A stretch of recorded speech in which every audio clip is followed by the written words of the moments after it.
Welcome back to our Initiate Guide for Warframe. Today we're going to try to get to Neptune.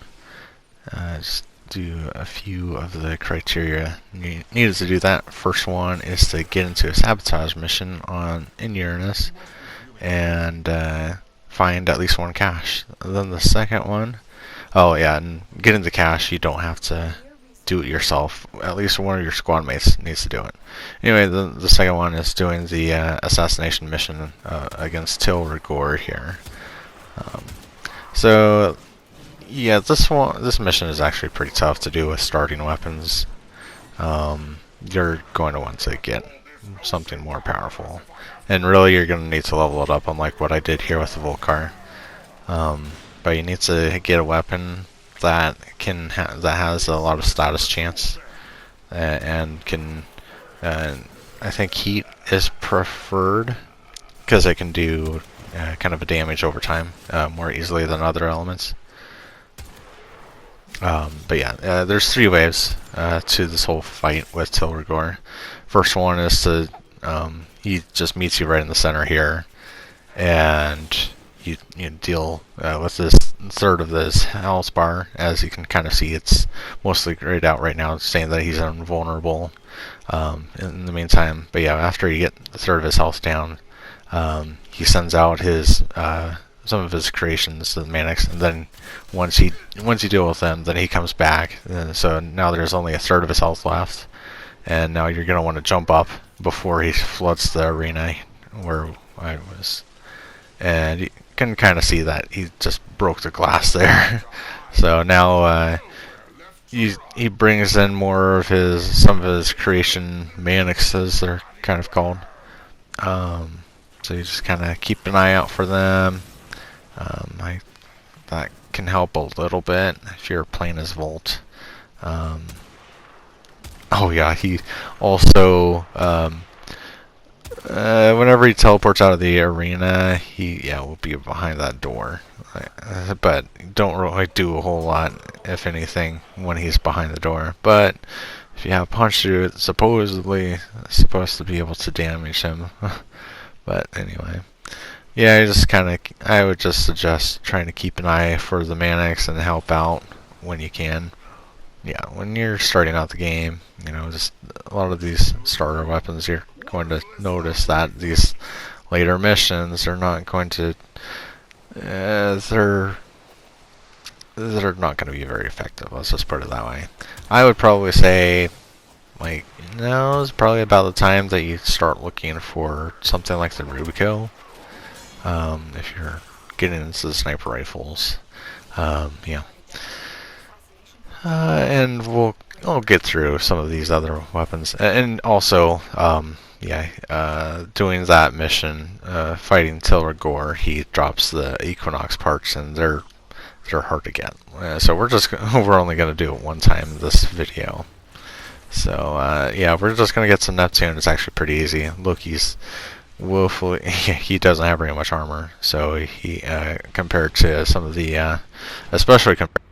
Valkyr just has a ton of armor. That's her main thing. That's kind of a part of the meta, is to have a lot of armor. But anyway, armor in your mod loadout anyway. So you just fight Loki, be aggressive against him, and he's pretty easy to tackle. Now. We could go into the second room, but I'm actually going to take the rest of this video and the next video to go through not just Fortuna here, but also some of the vendors in the next video.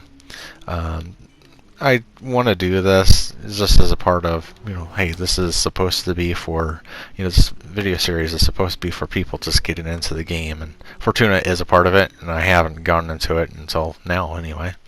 So we're going to get into the quest. It's called Vox Solaris, and what you need to do is talk with this person here, Utico, and she directs you to one of the other residents down here in Fortuna. And you just talk to him. Actually, when you do the one dialogue option after you initiate that, you can actually just step away. You can, continue the conversation and all, but it's not necessary. Just hit it once, and then you can continue on. You can actually go do the mission. So we're out here, and the Orb Valis is the name of the open world, and this first mission is it's like a retrieval salvage, retrieval salvage mission. You find 3 caches, and not only does it help these guys, but you also get some credits and some resources. So yeah, just find the 3, just look for the smoke, and yeah, then you'll be directed to another camp. It's a Corpus camp, and you're going to want to find this drone and attack it before you attack anyone else. And keep an eye on that timer in the upper left there. Then you want to attack the Corpus to make this mission go by a little quicker. So yeah, we'll just try to kill the 20 Corpus. And I'm actually not going to cut this part of the video anyway. Yeah, I just kind of want to show, like, yeah, just use your, any AoE attacks, any attack that you have that has range that can deal with multiple enemies at a time, and just, keep an eye on the drone, but I think never hurts to kind of take the fight to the guys that are looking to destroy it anyway. So yeah, and then also be looking for those containers, because they give you a lot of energy, which is nice for the open world. Like, those little containers are pretty plentiful, so you can not only get a bunch of energy at once, but you can also get some resources that'll be necessary for after the quest. So minerals and some of the fish parts, and we'll get into that in the next video. So yeah, anyway, we're almost done here.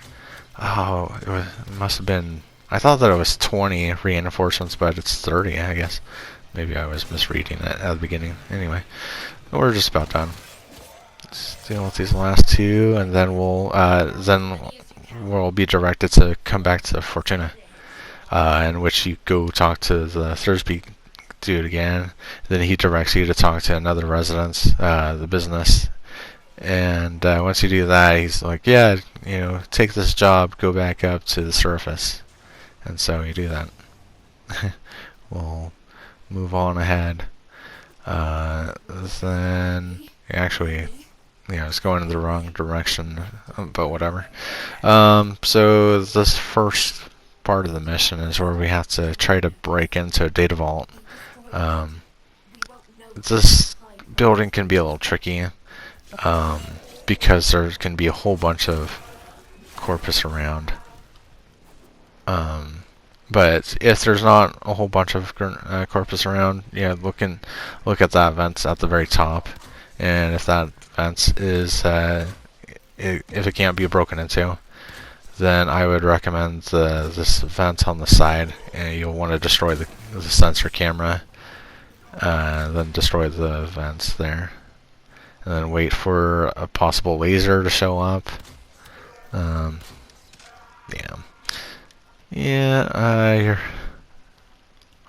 would have thought that I would have been able to, get a one-shot kill with this. It's not supposed to be, a high-level mission. So, I would try, and our target to hack is right below us, but I would just try to, bear in mind that drone. Once it, watch the pattern. Once it gets by, then move into hack, and then you can deal with these, with everyone when, should you wish to, kill everyone. Whatever, we'll move on. Next part of the mission is where we try to help out business there with fighting some of his squad or whatever. They're supposed to rendezvous over here, but apparently it the whole thing went sour. So you have to try to find any possible survivors. And so here's in this field there's supposed to be like 4 of the squad members that died. So you have to try to find them and retrieve any information, see if there's anyone else around, any survivors that might have been carted off. So there we go. Still moving on here. And yeah, I'm trying to play this continuously just to kind of show. Sometimes these missions, it can take a little while to find your person. All 4 people. It is this mission is easier when you have an Archwing. They will usually show that yellow icon when you're up in the sky and whatnot. There's also a Sentinel that you can get from. Oh yeah, well, we'll get into that later. But there is a Sentinel from Fortuna that can make this whole mission a lot quicker too. Anyway, we'll proceed on. We head to the place where the prisoners are. Any survivors, they were carted off and made prison in this little prison cell thing. So yeah, you'll want to clear the area before you try to hack the gate anyway. So yeah, well, now we'll hack the gate, and then here comes a whole bunch of enemies. And just the second part of this mission is that we have to try to find this particular enemy that has the red icon on them, and then they have like a sort of data key, and you want to try to pick it up to reduce the amount of time. With the bounties, there's usually where you have to try to get at least of the data keys in order to get a bonus, like a bonus standing and whatnot. So anyway, that should do it for this video. Thanks for watching, guys. I'll see you in part 2.